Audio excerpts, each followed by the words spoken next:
이렇게 또 9월 특세를 여러분들이 함께 또 나와서 이렇게 기도하고 말씀을 묵상하게 하시니 하나님께 감사합니다. 우리 한번 옆 사람하고 앞뒤 사람하고 5일 동안 빠지지 맙시다. 네. 한번 끝까지 믿음의 자리 지킵시다. 네. 이제 4번 남았습니다. 9월 2일 월요일 아침 묵상 열왕기하 1장 13절에서 18절 여호와의 말씀대로라는 제목을 가지고 말씀을 살펴보도록 하겠습니다. 지금 이제 북이스라엘 왕 아하시아가 난간에서 떨어져 갖고 좀 허리를 다친 것 같아요. 몸이 좀 상했는데 그거를 치료받으려고 하나님께 기도하기보다는 바알에게 물으러 갔던 것 같습니다. 그것을 디셉 사람 엘리야가 지적하고 있으니까 자존심이 상해서 50명의 암살대죠. 특수부대를 보냈는데 하나님이 불이 내려와서 살라버리고, 그런데 그걸 보고도 또 보내요. 또 살라버리고. 근데 이번 주 오늘 말씀은 세 번째 50부장이 올라와서 살려주세요 하는 장면입니다. 이 장면을 통해서 우리가 이제 한번 생각해 볼 것은, 왜 아하시아는 그렇게 중한 병, 죽을 병에 걸렸는데 하나님이 아닌 바알에게 갔을까? 왜 그것을 지적당했을 때 이 특수부대를 2번이나 보내, 3번이나 보내서 엘리야를 죽이려고 했을까?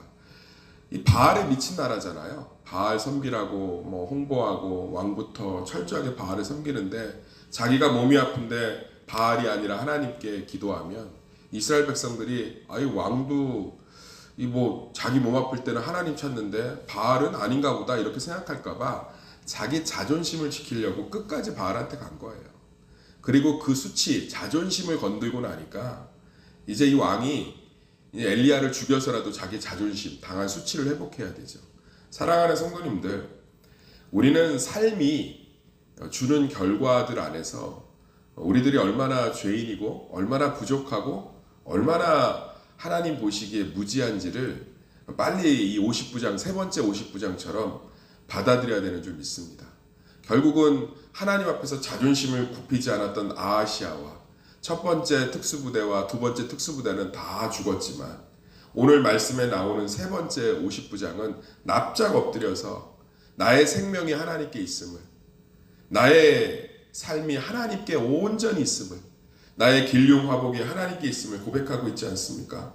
여기 보면 왕이 세 번째 50부장과 그의 군사 50명을 보낸지라 셋째 50부장이 올라가서 엘리야 앞에 이르러 그의 무릎을 꿇어 엎드려 간구하되, 하나님의 사람이여 원하건대 나의 생명과 당신의 종인이 이 50명의 생명을 당신은 귀히 보소서.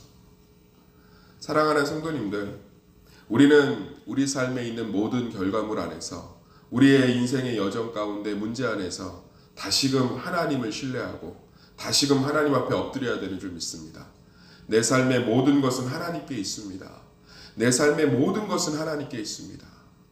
체면과 자존심과 자기의 부끄러움과 민낯이 드러났다고 고집을 피우고 옹졸하고 모든 것을 다 하나님 앞에서 이렇게 아하시아처럼 쥐고 있는 것이 아니라, 정말 철저하게 하나님 앞에 모든 것을 내려놓고 정말 하나님 앞에 나의 삶의 주인은 하나님 되십니다. 결국은 이 아하시아의 참국 속에서 살아남은 사람은 나를 불쌍히 여기소서라고 무릎을 꿇은 세 번째 50부장과 그의 50명밖에 없지 않습니까? 사랑하는 성도님들, 아무리 부정해도 우리 삶의 모든 것은 하나님이 해결할 수 있는 줄 믿습니다. 지금 우리의 삶이 그대로인 것 같아도 하나님이 움직이시면, 하나님이 함께 하시면 모든 것 가운데 능력이 되고 해결이 되고 축복이 되는 줄 믿습니다. 우리는 그 겸손함으로 나가야 되는 줄 믿습니다.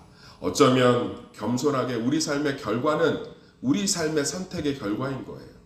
우리 삶의 모든 것들은 우리의 결과들입니다. 그 앞에서 아무리 하나님 앞에 자존심을 부려봤자 이 아하시아 왕처럼 바알을 섬기고 결국은 난간에서 교만해서 떨어져 죽었습니다. 그것들을 아무리 변명하고 자존심을 세우려고 암살자들을 보내서 하나님의 사람, 하나님의 말씀을 무시하려고 해도 하나님의 불이 그것을 내버려 두지 않은 것처럼, 우리 삶에 있는 모든 결과들 사실 들여다보면 우리의 연약함이고 우리의 부족함이고 우리의 잘못된 판단이고 우리의 교만이었고, 그 부분들을 주님 앞에 철저히 내려놓고 오늘 세 번째 50부장처럼 이제 내가 살 길은 하나님밖에 없습니다. 이제 내가 살 길은 하나님밖에 없습니다. 라고 주님 붙들었을 때 주님께서는 반드시 그를 구원하시는 줄 믿습니다. 여기 보면 뭐라고 얘기하고 있습니까? 여호와의 사자가 엘리야에게 이르되 너는 그를 두려워하지 말고 함께 내려가라 하신지라. 하나님께서는 이 겸손한 50부장을 하나님께서 살리시기로 결정했습니다. 이 사람이 자랑할 게 뭐가 있습니까? 결국은 아하시아의 명령을 받들어서 하나님의 사람 엘리야를 죽이러 올라온 건 똑같지 않습니까? 그런데 그 앞에서 엎드린 거예요. 그 앞에서. 십자가상의 강도 중에서 한 강도가 예수님께 평생 죄 짓다가 평생 죄만 짓다가 나를 용서하소서라고 했을 때 예수님 뭐라고 그랬습니까? 네가 참 인두껍이 두껍다. 평생 죄를 지고 그 민낯으로 나한테 회개를 하니 이런 말이 아니라 오늘 내가 나와 함께 천국에 있으리라. 사랑하는 성도님들, 우리 마음밭이 실제로 하나님 앞에서 이렇게 납작 엎드리면 하나님 그 즉시 우리를 외면하지 않으시고 돕고 함께 하시지만 우리가 변함없이 숨기고 있지만 은밀하게 내 자존심과 내 연약함을 드러내는 것을 부끄러워하는 교만을 움켜쥐고 있으면 결국은 하나님은 문제와 싸우시는 게 아니라 나와 싸우셔야 돼요. 제가 사랑하는 교수님이 제가 고민 가운데 있을 때 해주신 말이 있습니다. 김 목사, 제발 하나님이 문제와 싸우게 하지 김 목사와 싸우게 하지 마시게. 우리 인생을 되돌아보면 하나님이 나와 싸우느라고 나를 깨트리고 나를 낮추시고 나를 변화시키고 나를 순종의 축복의 통로로 만드시느라고 하나님의 모든 열심이 나 한 사람을 깨트리는 것에 다 쏟아져 있는 거예요. 다윗이 하나님 앞에 납작 엎드린 왕이 되었을 때 하나님은 블레셋과 싸우셨습니다. 할렐루야. 암몬과 싸우셨습니다. 모압과 싸우셨습니다. 그래서 다윗의 때 그 지경이 넓어지지 않았습니까? 그런데 악한 왕들이 가득했던 북이스라엘을 보면 하나님이 계속 왕하고 싸우고 있는 거예요. 왕하고. 남유다의 선한 왕들을 좀 보십시오. 히스기야 왕이나 요시야나 하나님 앞에 납작 엎드리고 하나님을 인정하고 나니까 하나님이 원수하고 싸워요. 애굽하고 싸우고 아람하고 싸우고 할렐루야. 그런데 남유다든 북이스라엘이든 교만한 왕이 있으면 하나님이 그 왕하고 싸우느라고. 우리의 인생은 이 아침에 특별 새벽 기도 때 한번 묵상해 봅시다. 하나님은 평생 뒤돌아보면 나 깨가는 것에 모든 에너지, 웅크려 있고 열등감, 비교의식, 자존심, 이 아하시아 왕처럼 하나님께가 병났는 거 알면서도 백성이 지켜보는 것 때문에 2번이나 불이 내려와서 다 살라 죽였는데 또 3번째를 보낼 정도로 자기 체면만, 자기 위신만, 자기 것만 남들한테는 상처 다 주면서 하나님 앞에서는 큰 소리로 기도하고 하나님이 평생을 그 사람 성품과 인품 다듬는 것에 하나님의 열심이 다 쏟아지는 거예요. 그래서 나이와 연수, 신앙의 연수가 더할수록 간증이 넘치고 하나님의 열매가 넘치는 인생이 아니라 깨지는 것밖에 없는 인생이 아니라 정말 말씀 앞에 나를 온전히 낮추고.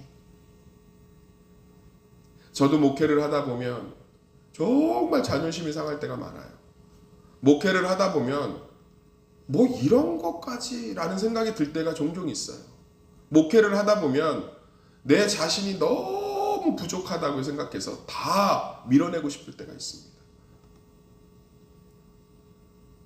그러나 그럴 때 하나님은 새소맘교회를 축복하고 성도들의 삶을 열어가시는 것보다 저를 다루시는 거에 다 쏟아진 저를 다루시는 거예요. 사랑하는 성도님들, 출애굽에서 가나안 땅까지 정확히 보름거리입니다. 빠른 걸음으로 열흘길. 그걸 40년을 돌았습니다. 40년.